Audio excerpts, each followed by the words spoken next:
주 2013년 7월 14일 주일 설교 본문 말씀 잠언 18장 12절 말씀입니다. 사람의 마음의 교만은 멸망의 선봉이요 겸손은 존귀의 앞잡이니라. 하나님, 오늘 또 저희 발걸음을 주의 보좌 앞으로 인도해 주셔서 감사함을 드립니다. 이 시간 기록된 말씀 가운데서 나를 향한 하나님의 음성을 듣고자 합니다. 우리의 귀에 안수하시고 우리의 귀를 열어 주시옵소서. 우리의 영의 눈을 열어 주셔서 보좌에 자정하신 하나님을 바라보는 복된 시간이 되게 해 주시옵소서. 주여, 오늘도 나에게 말씀하시고 그 말씀으로 나의 생각과 삶이 변화받을 수 있도록 축복해 주시옵소서. 예수 그리스도 이름으로 기도하옵나이다. 아멘. 잠언을 설교한다고 주무시는 분이 계시면 안 될 것 같아요.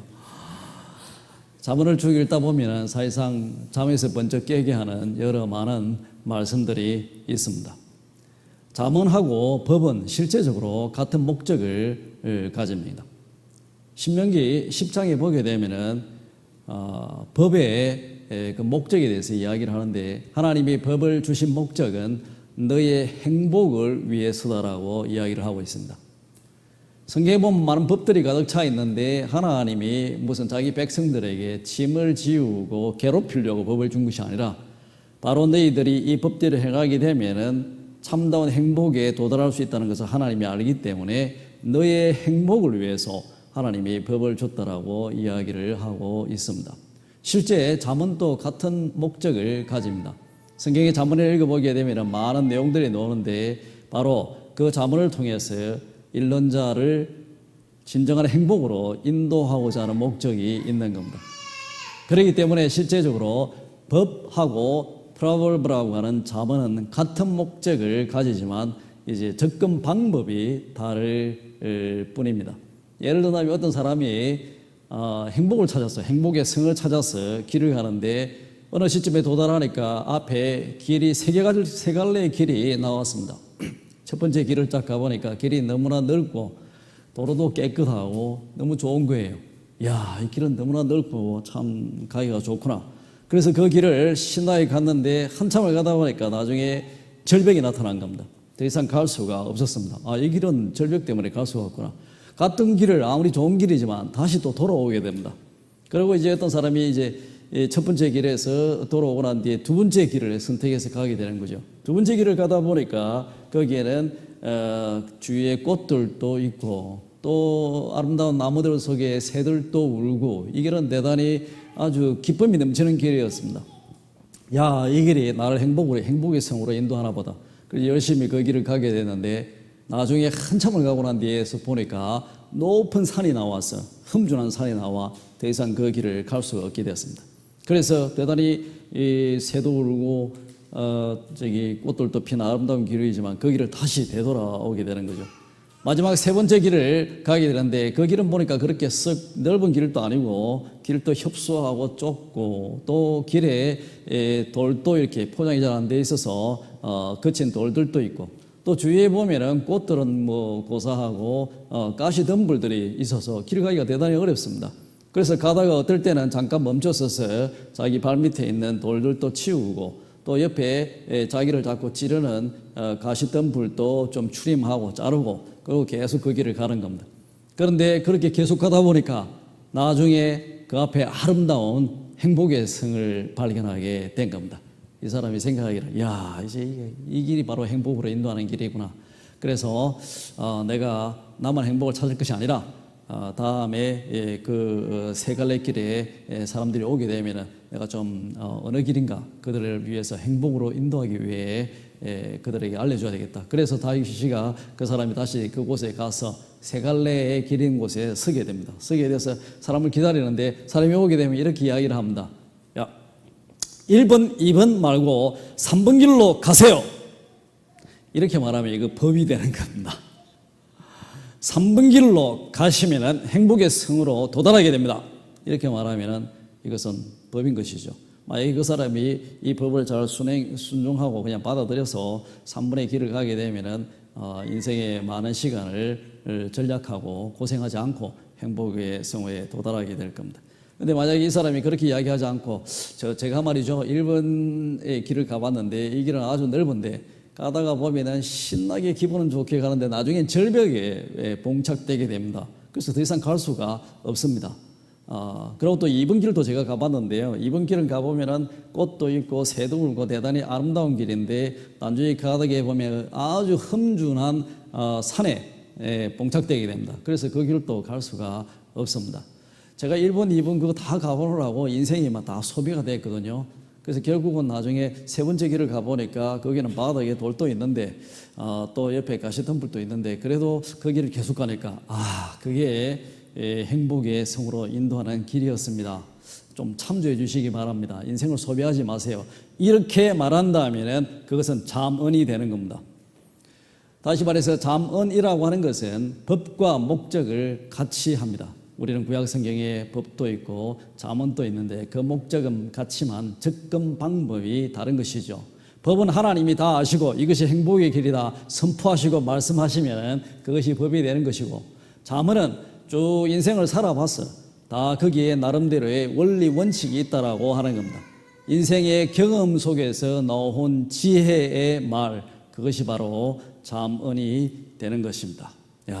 그러니까 잠언이라고 하는 것이 인생을 살아보고 경험해 본 사람이 나름대로 겪어보고 내놓는 어떤 말인 것이죠. 그런데 사람들이 이렇게 잠언을 이야기해도 말을대로 잘 안 하죠. 3번이 이 행복을 인도하는 길이다 그래도 꼭 1번, 2번 다 가는 사람들이 있습니다. 사람들 말을 원래 좀 법을 좀 싫어하는 사람들도 있고 또 누가 이야기해도 지 눈으로 직접 내가 하긴 해야지. 그래서 1번, 2번 다 하고 난 뒤에 결국은 고생하고 나중에 세 번째 길을 가는 사람들이 있습니다. 주로 남편들이 그렇죠. 주로 남편들이 와이프가 하지 마라 그러면 안 하면 되는데 꼭 다 해보고 고생하고 실패하고 나중에 와이프 말 듣고 그 길을 가게 됩니다. 왜 남편들이 그렇게 와이프 말을 잘 안 듣는가? 왜냐하면 와이프가 하나님이 아니기 때문에. 하나님이 법을 딱 주듯이 와이프가 이게 법이야. 오늘 쓰레기 내놔. 딱 그러면 딱 내놓으면 되는데 안 내놓고 하다가 나중에 문제들이 생기고 와이프 말을 잘 듣지 않습니다. 왜냐하면 와이프가 하나님이 아니기 때문에. 또 와이프 말을 잘 안 듣는 이유가 나이도 다 비슷하고 많은 경우에 와이프가 조금 나이도 어리고 그러다 보니까 네가 뭔데?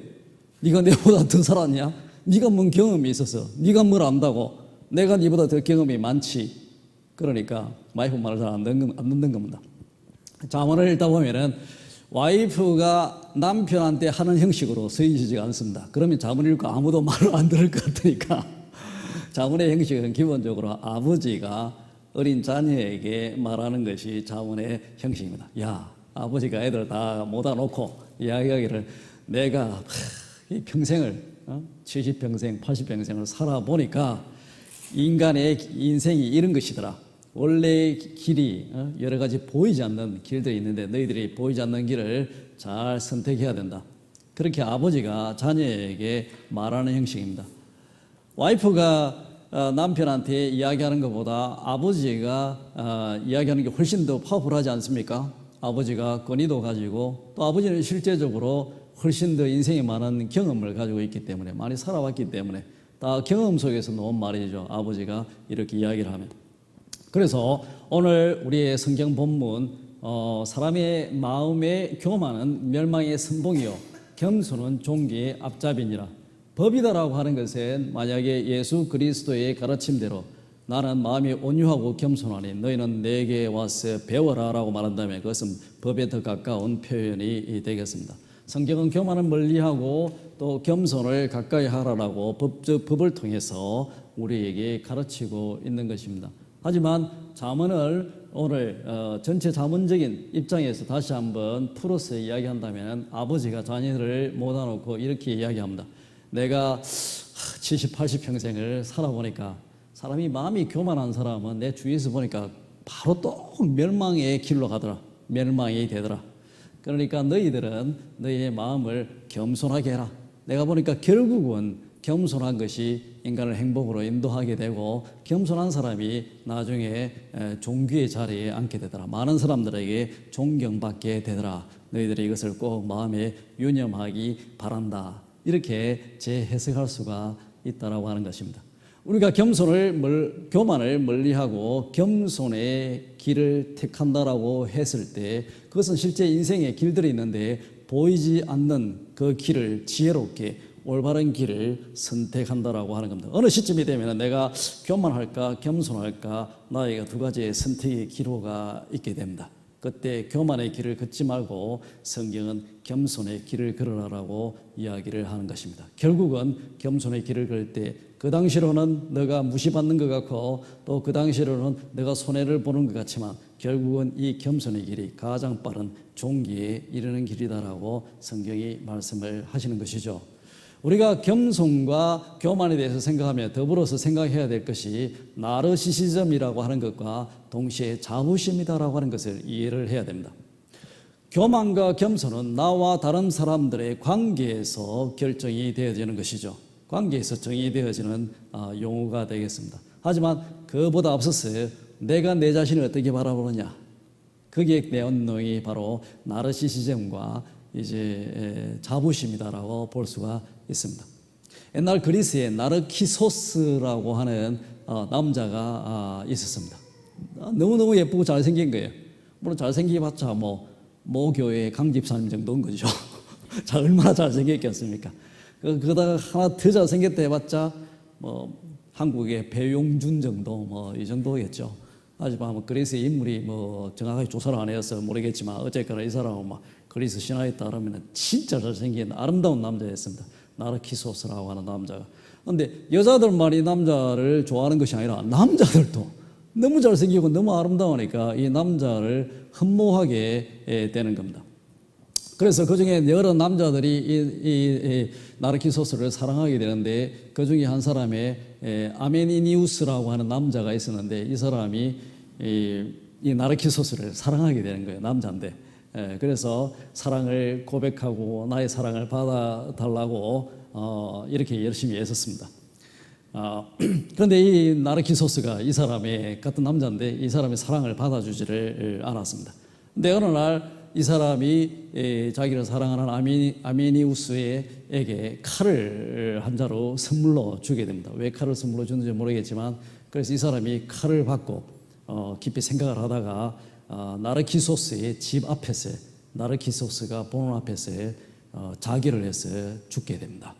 죽으면서 복수의 여신에게 기도를 하게 되는데 이 나르키소스가 짝사랑의 외로움과 슬픔과 그 고통을 알게 해달라고 기도를 하고 죽게 됩니다. 복수의 여신이 이 사람의 기도를 받아들여서 나르키소스를 저주하게 되죠.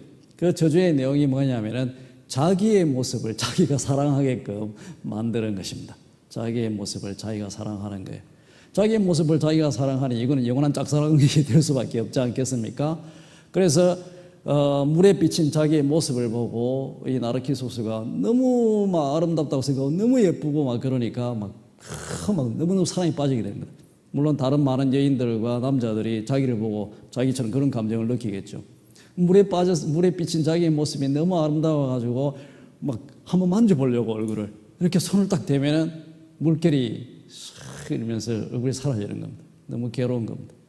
또 기다렸다가 물결이 잠잠해지고 난 뒤에 자기의 비친 모습을 보고 너무너무 아름다우니까 나는 왜 이리 아름다워, 너무너무 사랑스러워. 그래서 한번 입 맞춰보려고 키스를 하려고 하면 물결이 싹 이러면서 얼굴이 사라지는 겁니다. 마음이 너무 괴로운 거예요. 이루어질 수 없는 사랑입니다. 그러다가 어느 날 계속 그러다가 결국은 자기의 모습을 사랑하다가 자기 자신을 사랑하는 것이죠. 그러다가 그 연못에 빠져 죽게 되었다라고 하는 이야기입니다. 물론 오늘 현대에 만약에 그런 일이 있었어요. 누가 나르키소스 저주를 받았다면 요즘엔 다 핸드폰으로 자기 얼굴 계속 찍겠죠. 스마트폰으로 이렇게 착 찍고 이렇게 찍고 이렇게 찍고 이렇게 찍고 이렇게 찍고 배터리 완전히 다 나갈 때까지 계속 자기 얼굴만 찍는 겁니다. 그러다가 배터리가 나가게 될 때 마음이 급해지니까 전기 꼽는 데로 찾아가고 뛰어가고 팍 꺾고 또 충전을 못 기다리고 계속 전기에 충전하고 있는 사이에 자기 얼굴만 계속 하루 종일 자기 얼굴만 찍는 겁니다. 그러고 나니 계속 나는 왜 이렇게 잘생겼죠? 이래도 예쁘네 저래도 예쁘네 진짜 예뻐 이런 저죠. 계속해서 핸드폰에 비친 자기 얼굴만 열심히 찍고 열심히 보다가 나중에 실명이 된다거나 나중에 거기에서 나오는 전자파로 뇌 종양이 생긴다거나 그래서 죽음에 이르는 아마 그런 저주의 길로 가게 될 것 같아요. 나르키소스라고 하는 사람에게 그런 이야기에서 나온 게 나르키시즘이라고 하는 자기의 자기 도착이라고 번역이 됩니다. 자기가 자기를 막 너무너무 사랑하는 거예요. 다른 사람은 눈에 보이지가 않는 겁니다. 나르키소스의 반대말, 나르키시즘의 반대말이 뭔지 아세요? 혹시 실수로 아시는 분?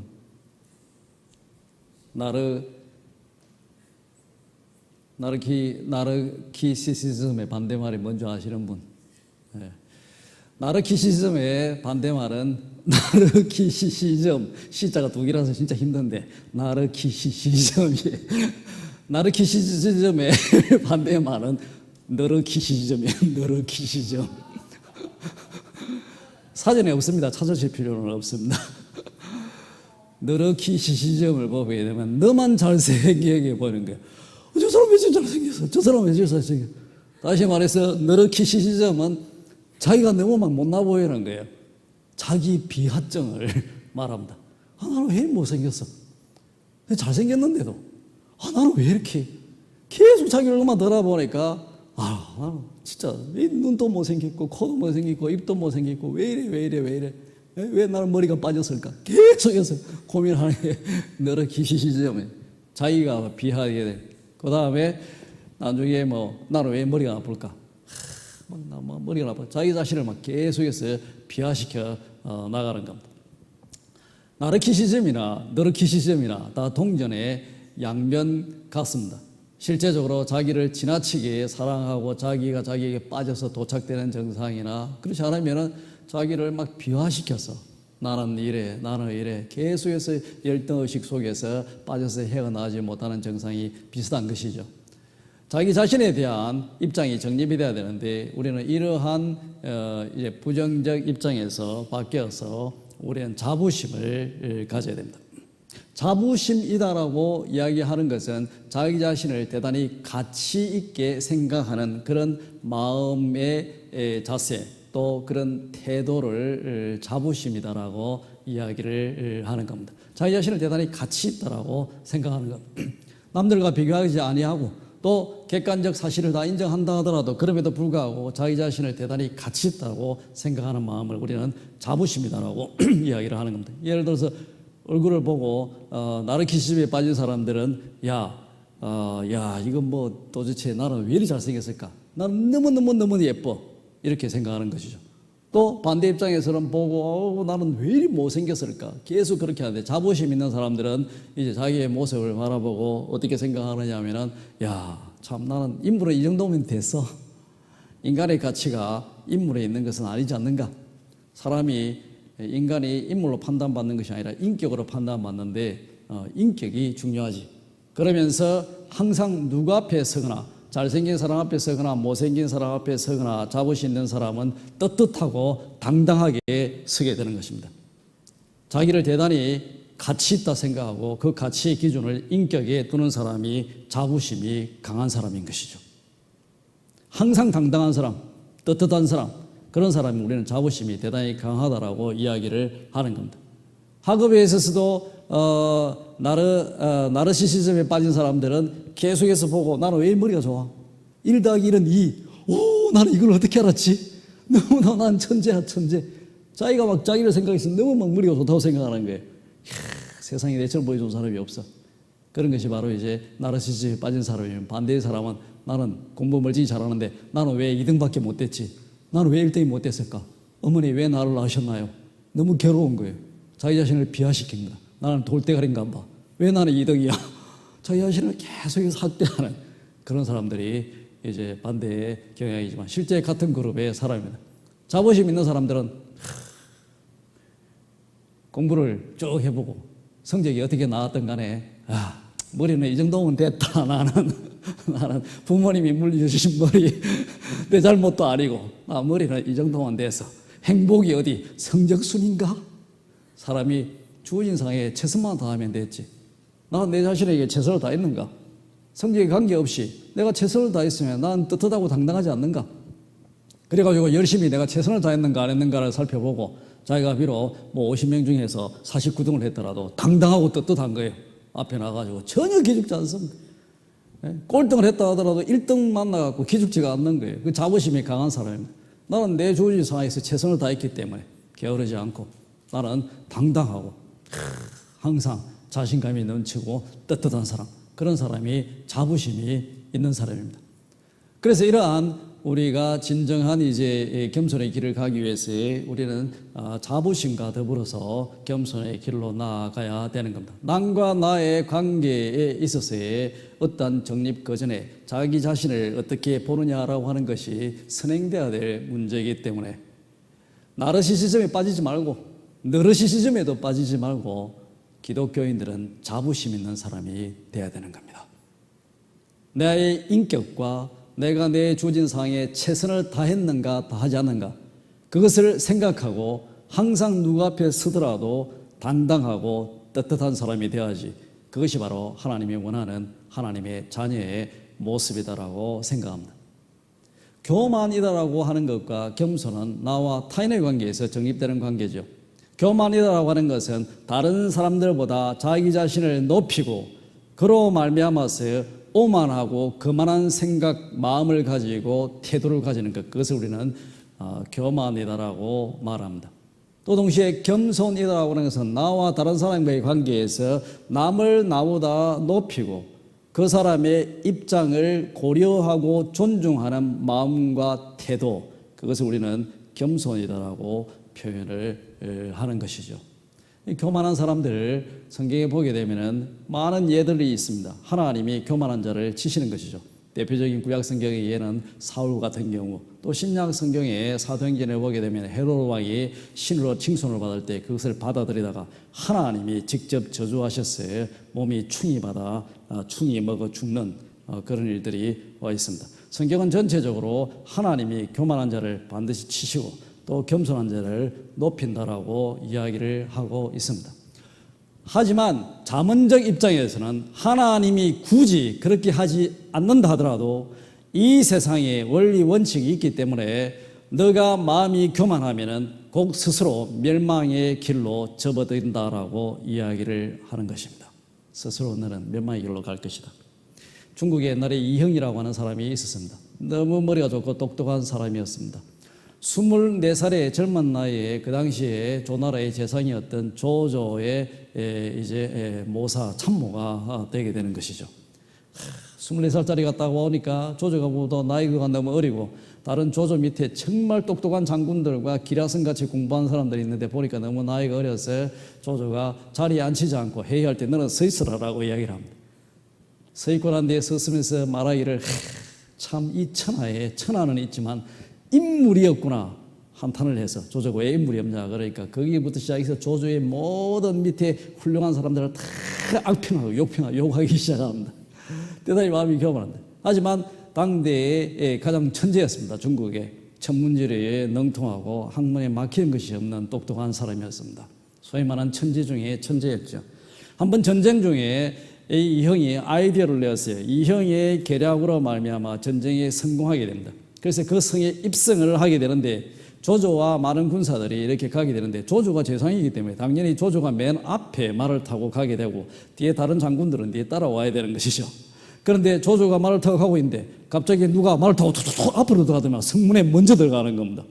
보니까 젊은 이 형이 자기의 생각으로 이 점령을 했는 거예요. 그러니까 조조보다 앞서서 말을 타고 그 성문으로 입성을 했습니다. 주위에 많은 조조의 장군들과 참모들이 막 화가 불끈 났습니다. 저런 오만 방자한 거만한 자 당장 죽여야 된다라고 이야기했습니다. 조조는 전략가이기 때문에 천하의 이 형은 중국에서 지금 천하의 가장 천재로 소문이 나 있고 당대 최고의 학자로 소문이 나 있는데 내가 이 형을 죽이면은 학자를 죽인 걸로 세상이 나를 지탄할 것이다. 놔둬라. 그래서 이 형을 놔둡니다. 조금 있다가 남쪽에 오나라의 원소에게 사신을 보낼 일이 있게 됩니다. 누구 대단히 똑똑한 사람이 가야 됩니다. 이 원소라고 하는 사람은 막 화가 막 그냥 불같이 일어나는 막 성격이 불같은 사람이기 때문에 누가 갈까 하다가 조조가 이형을 보내게 됩니다. 자, 이형이 조조에게 가서 원수에게 가서 사신으로 가서 우리의 뜻을 전달하라. 그리고 이 형이 사신으로 갈 때 모든 문무백관들은 다 성박해 나와서 양쪽에 길을 서서 기립해서 쭉쭉 옆에 쭉 서서 이 형에게 술을 따르고 인사하며 절을 하라고 명령합니다. 사람들이 불평불만이 막 벌벌벌 일어나죠. 아니 이게 뭔 일인가? 저 조금은 나이도 어린 애한테 지가 뭔데 저 그만하게 나가는데 우리가 인사까지 해야 되는가? 다들 불평불만이 가득 찼는데 이 형이 탁 나가는데 앞에 조정이 명령이니까 줄을 쭉 서서 인사를 하면서 술을 다 끝내면서 예의를 갖춰서 보내게 됩니다. 이 형이 안 그래도 교만한 사람이 너무 교만해지는 거야. 야, 나는 대단한가 보다. 조조의 이런 기라성 같은 문무백관들이 다 나에게 인사한 거라. 아, 역시 나는 세상에 최고 똑똑한 사람이야. 한참 교만해져가지고 원수를 만납니다. 원수를 만나자 말자 그냥 원수의 잘못을 지적하고 원수의 온 집안 족보를 다 뒤지면서 욕을 하기 시작합니다. 원수는 불과 같은 사람이라서 당시에 즉시 칼을 뽑아서 이 형의 목을 쳐버립니다. 조조의 계약에 말린 것이죠. 조조가 그 사람이 교만한 것을 알고 일부러 보낸 것이 되고 결국은 그 사람은 자기의 위치를 모르고 교만을 떨다가 젊은 나이에 너무나 아까운 젊은 나이에 멸망의 길로 들어서게 되는 겁니다. 교만한 사람의 특징이 있는데 자기의 위치를 잘 모른다라고 하는 겁니다. 교만한 사람은 옆에서 칭찬해주면 더 교만해지는 경향이 있습니다. 자기의 위치를 모르고 자기가 최고로 높기 때문에 개념이 없는 거예요. 자기 위에 아무도 없기 때문에 자기가 어디에 서야 될지 자리를 모르는 것이 교만한 자의 특징입니다. 백설공주의 이제 새엄마가 왔는데 대단히 얼굴이 예뻤습니다. 그래가지고 한날 거울에게 물었죠. 거울아 이 세상에서 누가 제일 예쁘냐? 거울이 말하기를 백설이가 제일 예쁩니다. 뭐? 백설이가 제일 예뻐? 화관머리 끝까지 난 거예요. 그래가지고 사냥꾼을 불러와서 야 가서 백설이를 죽여라. 내보다 더 예쁜 여자는 이 세상에 있을 수가 없어. 그래서 사냥꾼에 가가지고 백설이를 죽이려고 보니까 백설이가 너무 착한 거예요. 차마 백설이를 죽일 수 없습니다. 그래서 백설이를 안 죽이고 그냥 또 온 거예요. 나중에 이 왕비가 그 사실을 알고 난 뒤에 내가 직접 죽이겠다. 자기가 나서는 거죠. 그래가지고 막 주머니에 오고 이게 이상한 할머니가 된 거예요. 주머니에 와가지고. 그래가지고 사과에 막 독 주사기로 넣고 주사기를 넣는지 뭐 넣는지 모르겠어요. 독으로 사과를 만들어가지고. 이렇게 들고 와가지고 이렇게 백설공주한테 갑니다. 백설공주는 뭐 난쟁이들하고 랄랄랄라 아무것도 모르고 막 행복하게 놀고 있죠. 그러다 독을 줬어. 백설이가 사과를 먹고 그냥 독 때문에 갔습니다. 뭐 슬픈 일이죠. 그런데 이 할머니가 하하하 좋다고 이러다가 난쟁이가 그 사실을 알고 쫓아가고 하다가 나중에 자기가 절벽에서 떨어져 죽게 되는 것이요. 결국은 교만한 사람의 말로가 이렇게 됩니다. 교만한 사람들은 대단히 위험한 것이 그 사람들 옆에 있게 되면 주위의 사람이 다치게 됩니다.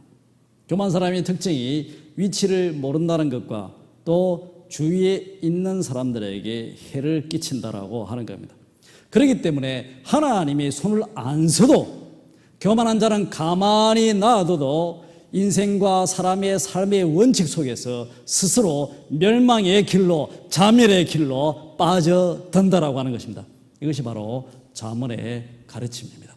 반대로 겸손한 자는 하나님이 손을 써서 너를 올리고 축복하시겠지만 그리하지 않더라도 진정으로 너가 마음이 겸손하다면 너는 세상에서 존경받으며 존귀의 길로 나아가게 될 것이다 이야기를 하는 겁니다. 가장 대표적인 사람이 우리 한국 근대사의 김구 선생님이 되겠습니다. 김구는 대단히 참 훌륭하신 분 아닙니까?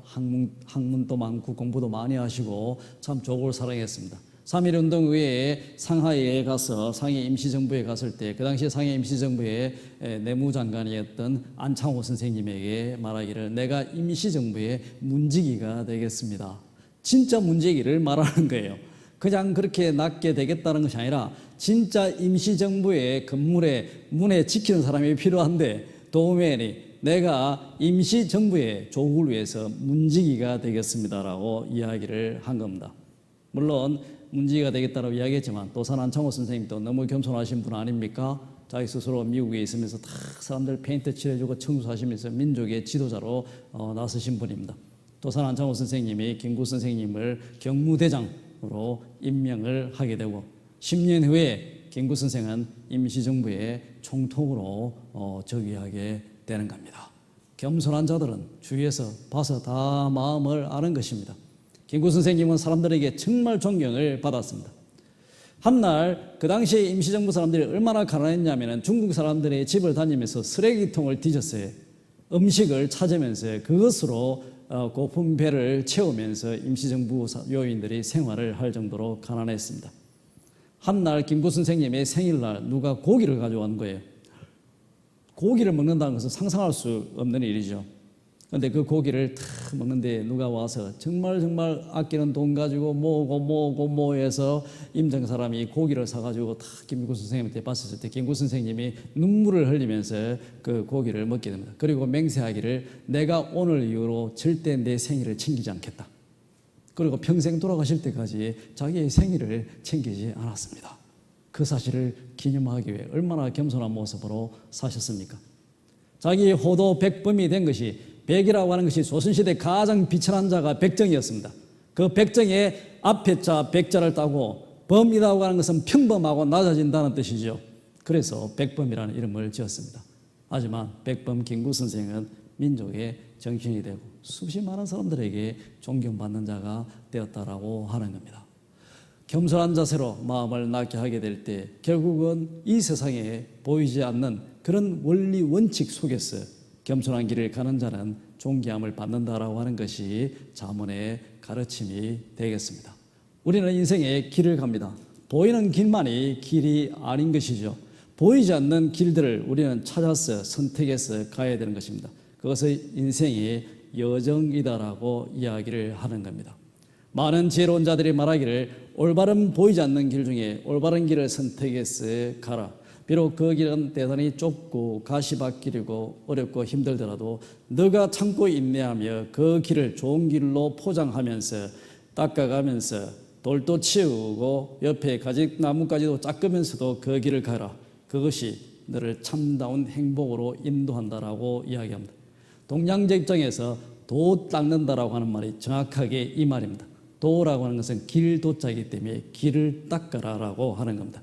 다분히 보기에 편한 길, 잘 닦인 길을 가는 것이 아니라 너 스스로 올바른 가치를 결정하게 되고 그 보이지 않는 길 중에 참다운 행복으로 인도하는 길은 겸손의 길이고 너가 마음을 겸허하게 낮추는 길, 세상에 선을 베푸는 길이니 너가 그 길을 걸어가면서 스스로 너가 길을 닦아라라고 가르침을 주고 있는 겁니다. 정확하게 잠언도 그런 가르침을 주고 있는 겁니다. 보이지 않는 길, 그 길을 우리는 선택해서 걸어가야 하는 겁니다.